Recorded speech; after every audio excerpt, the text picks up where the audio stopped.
Nous monterons à bord du petit train des Pignes, construit au début du XXe siècle. Il circule entre Nice et Digne-les-Bains.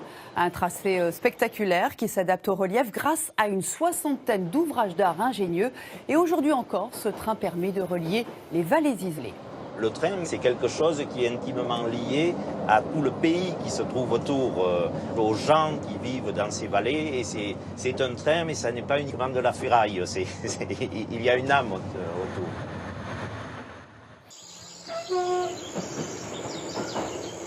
Hanotte est situé sur le tracé d'une ligne ferroviaire emblématique de la région, le train des Pignes.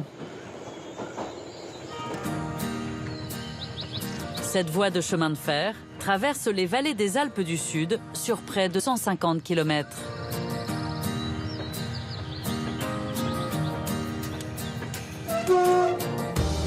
Elle permet de relier les villes de Nice et de Digne-les-Bains. Entre Hanotte et Saint-André-les-Alpes, le train parcourt le tronçon le plus spectaculaire de son tracé.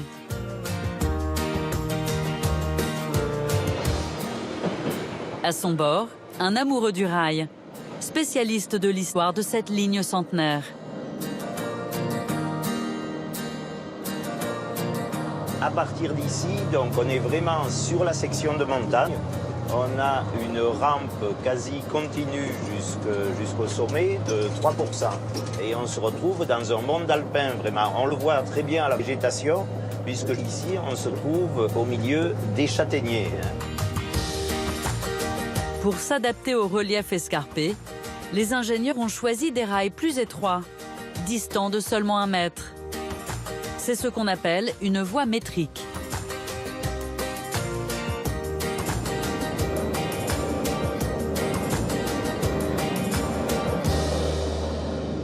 La voie métrique, elle permet d'adopter des rayons de courbe beaucoup plus serrés.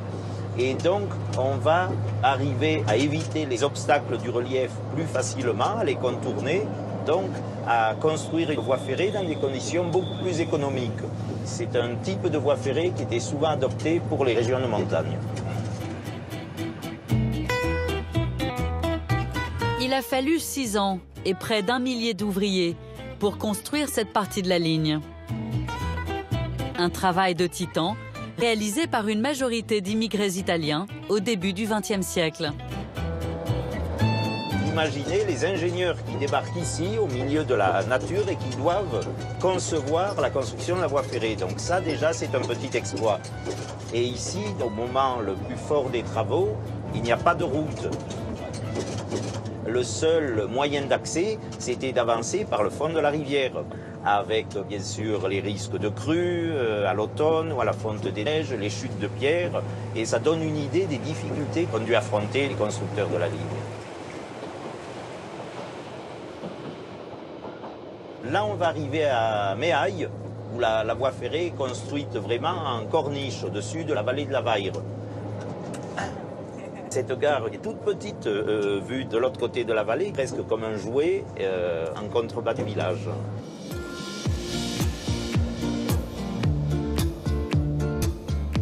Le village est perché sur un plateau au-dessus de la gare où il y a des cultures, c'est assez fertile. C'est un paysage de carte postale, vraiment. Et je pense que c'est le plus beau point de la ligne.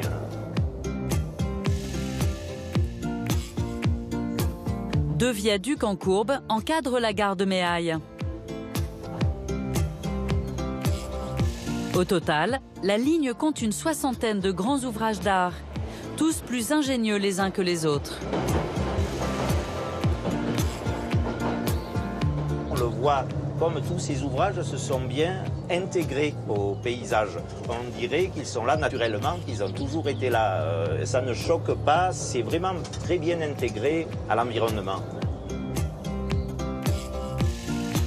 Autre ouvrage spectaculaire de la ligne, le tunnel de la Colle Saint-Michel. C'est le tunnel le plus long, 3457 mètres, qui va nous faire passer du bassin du Var à la vallée du Verdon.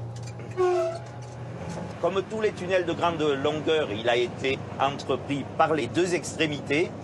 On est vraiment sous la montagne, on a passé le faîte du tunnel et on redescend ici. À la sortie du tunnel, le train longe maintenant le Verdon, qui n'est encore qu'une petite rivière de montagne. Pour l'enjamber, un viaduc à 3 arches a été construit à 20 mètres de hauteur.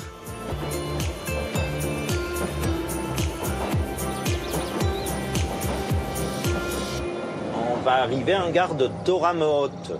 Autour de la gare, il n'y a pratiquement pas de bâtiments, mais c'est vraiment un exemple, ces gares isolées, de la mission de désenclavement qu'a eu le train à sa construction, puisqu'il était courant à l'époque de construire une gare à la rencontre d'une vallée. Ça permettait aux gens de cette vallée de venir à la gare à pied, pour beaucoup, d'y prendre le train ou d'y charger leurs marchandises.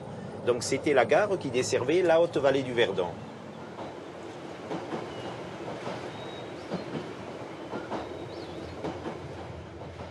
On a 2 maisons qui sont ici au bord de la voie ferrée. Donc le but de ces maisons, c'était d'accueillir des familles de cantonniers.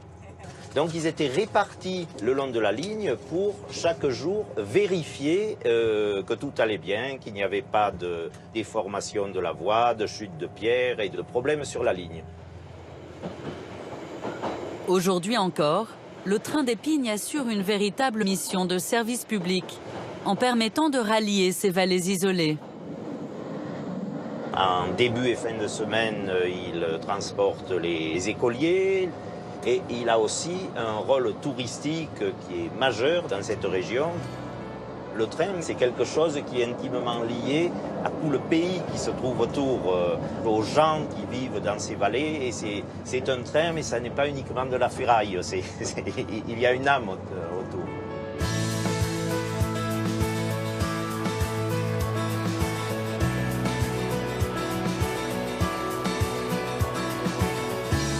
Le train d'Épines longe la rivière jusqu'à Saint-André-les-Alpes, au sud du département des Alpes de Haute-Provence. La ville Sospel, cité médiévale et baroque, est une autre de ces anciennes haltes sur la route du sel. Au milieu du 19e siècle, des projets de chemin de fer reliant les villages de cet axe commercial voient le jour. En 1912, une première ligne de tramway est inaugurée entre Sospel et Menton.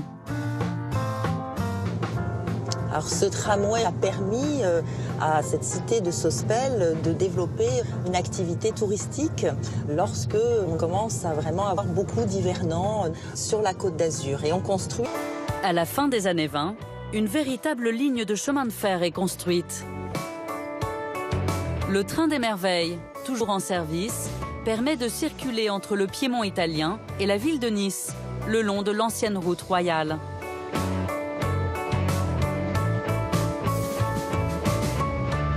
Quelques kilomètres après Sospel, Isabelle se dirige vers l'un des ouvrages d'art les plus spectaculaires de la ligne, le viaduc de Caille.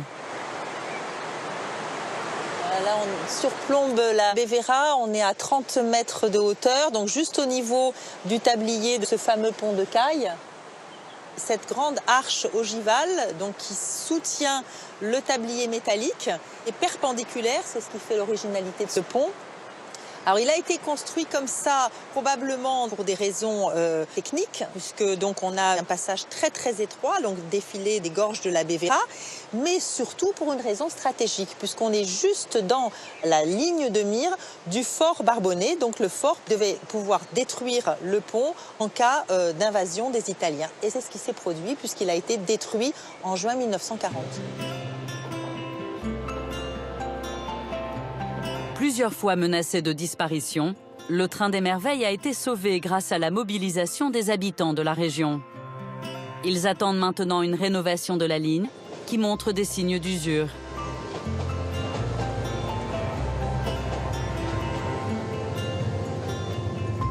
Cette voie ferrée est primordiale pour le maintien et le développement de la vie et de l'économie de ces vallées, et pour aussi un développement touristique.